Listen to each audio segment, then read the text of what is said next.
Assalamualaikum warahmatullahi wabarakatuh. Alhamdulillahi rabbil alamin. Wassalatu wassalamu ala ashrafil mursalin Nabiyyina wa maulana Muhammadin wa ala alihi wa sahbihi ajma'in. Wa ashhadu an la ilaha illallah wahdahu la syarikalah. Wa ashhadu anna Muhammadan abduhu wa rasuluh sallallahu alaihi wa ala alihi wa sahbihi wa sallama tasliman katsira. Alhamdulillah, puji syukur kita haturkan kehadirat Allah Subhanahu wa taala. Kita bisa melanjutkan kesempatan kajian di pagi hari ini, dan sebagai muqaddimah kita akan membahas tentang adanya pembagian juz dalam Al-Qur'an. Seperti yang kita tahu bahasanya Al-Qur'an yang kita miliki, baik terbitan Madinah maupun terbitan lokal, dibagi menjadi 30 juz. Dan untuk mushaf Madinah, mereka juga membagi lagi, ada juz dan ada hizb. Ada juz dan ada hizb. Hizb itu adalah setengah juz, sehingga dalam satu Quran ada 60 ahzab, ada 60 hizb. Dan pembagian ini bukanlah pembagian yang dulu pernah dikenal oleh zaman sahabat Nabi SAW, karena mereka tidak membagi Quran sebagaimana mushaf Al-Quran yang saat ini kita miliki. Karena para ulama mengatakan bahwa pembagian Al-Quran menjadi 30 juz atau menjadi 60 hizb itu hanya berdasarkan jumlah lembaran yang dibaca. Karena Quran standar seperti yang diterbitkan oleh oleh percetakan Quran Madinah, untuk satu juz itu terdiri dari 10 lembar atau 20 halaman. Satu juz terdiri dari 10 lembar atau 20 halaman, dan dalam satu halaman terdiri dari 15 baris. Sehingga diseragamkan semuanya, setiap dapat 10 lembar maka berarti dia telah mendapatkan satu juz.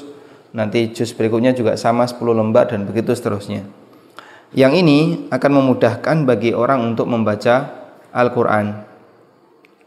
Dan sebagian menyebutkan, sebagaimana yang disebutkan dalam fatwa Syabaka Islamiyah, wa nahnu la nastab'id anna hadha taqsima lam yaqtasir ala Nasr ibnu Asim wa Yahya bin Ya'mar. Dan dugaan kami itu tidak cukup jauh, bahwasanya yang membuat hizb seperti ini atau yang membuat juz seperti ini ada dua kemungkinan. Kalau enggak Nasr bin Asim, yang kedua adalah Yahya bin Ya'mar. Dan ini salah satu di antara ulama ahli qiraah di masa silam yang mereka banyak membantu kaum muslimin untuk memudahkan dalam membaca Quran dengan menaruh beberapa tanda di mushaf Al-Quran.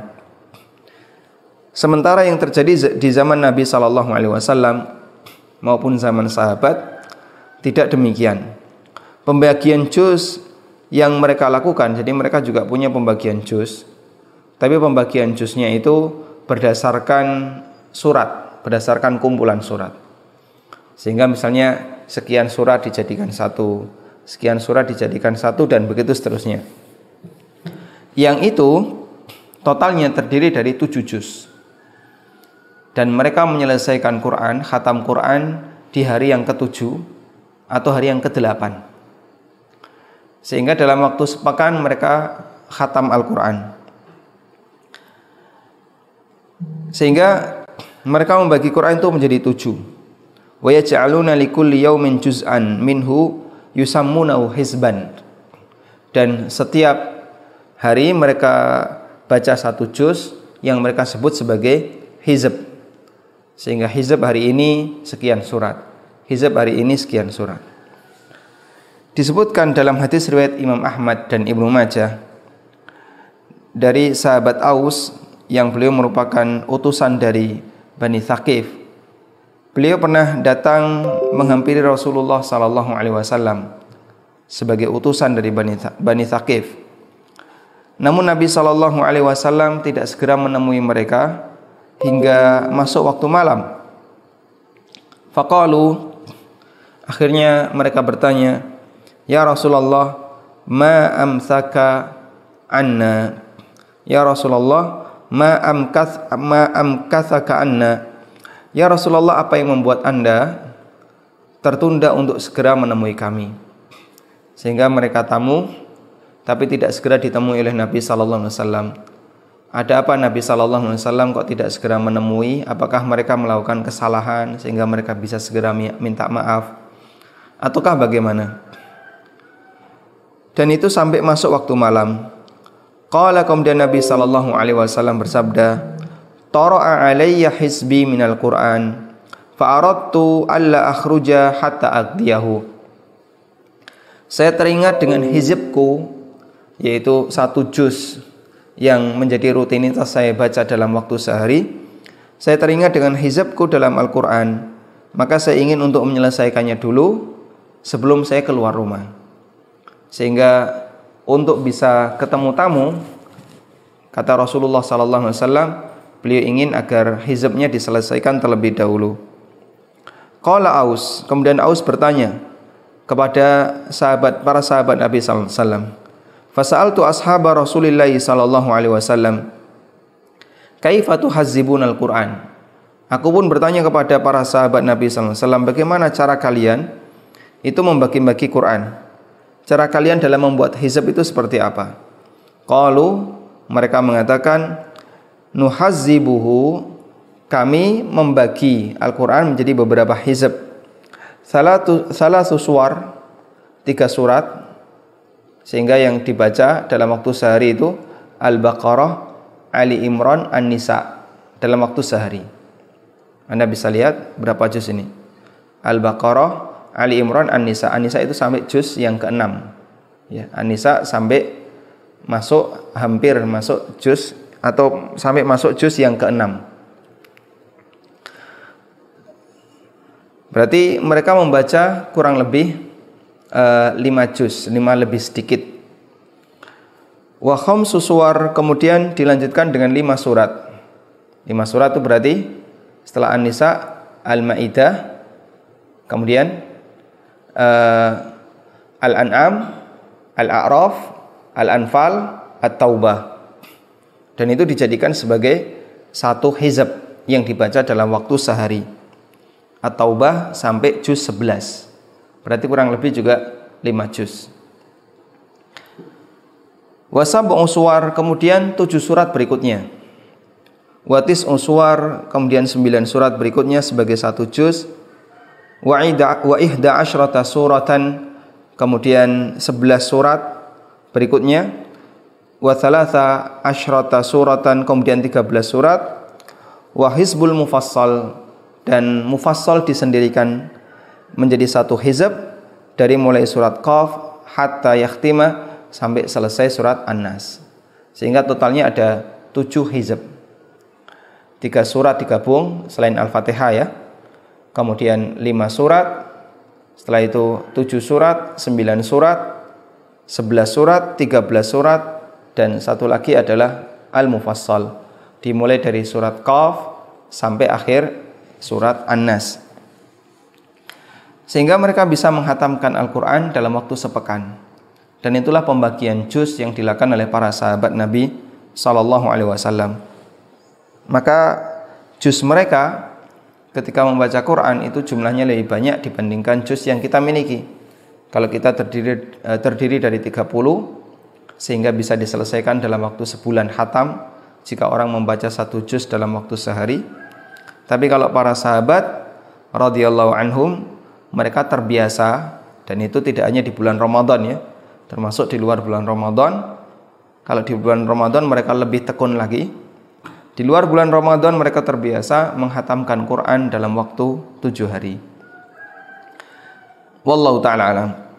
Intinya wallahu alam, masalah pembagian juz ini adalah sifatnya ijtihadi. Artinya andaikan orang membaca Quran tidak berdasarkan juz, maka tidak menyebabkan bacaan Qurannya menjadi batal, karena juz tidak sebagaimana rakaat dalam sholat.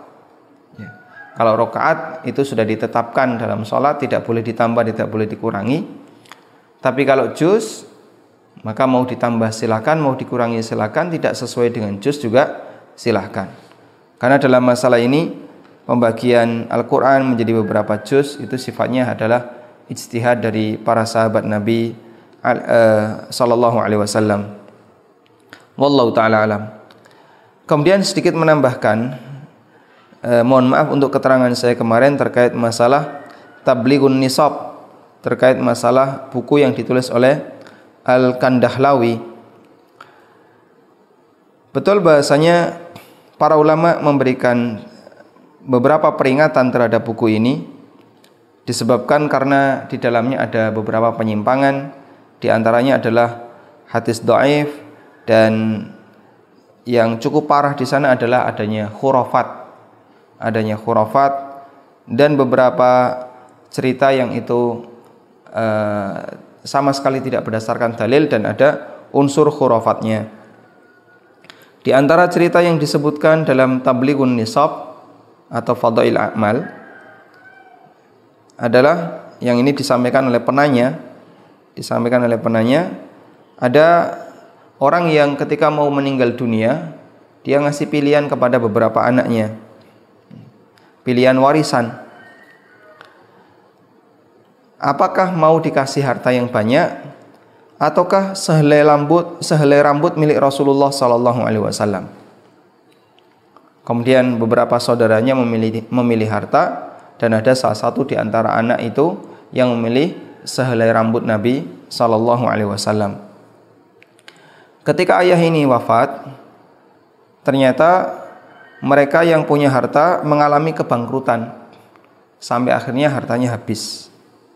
Dan anak yang mengambil sehelai rambut sara ghaniyan, dia menjadi orang yang kaya. Akhirnya setelah anak ini meninggal dunia, yang dia memiliki rambut Nabi sallallahu alaihi wasallam, ada sebagian orang soleh yang mimpi ketemu Nabi sallallahu alaihi wasallam. Lalu Nabi sallallahu alaihi wasallam berpesan kepada orang ini dalam mimpinya, man lahu hajatun fa alaihi ay yadhhaba ila qabri hadzal akhis saghir wa yad'u Allah subhanahu wa ta'ala inda qabrihi listijabati du'aihi. Siapa yang punya kebutuhan, yang punya hajat, silahkan datangi kuburan si anak yang pernah memiliki rambut saya itu, dan berdoalah kepada Allah subhanahu wa ta'ala di kuburan itu agar doanya diijabahi. Yang ini dijadikan dalil atau dijadikan salah satu bukti oleh para ulama menunjukkan bahasanya buku ini masih mengandung sesuatu yang sifatnya khurafat, sehingga diingatkan untuk tidak sampai dibaca.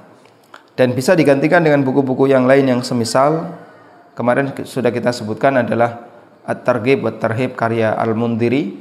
Demikian pula yang semisal dengan itu adalah Riyadhus Shalihin yang ditulis oleh An-Nawawi.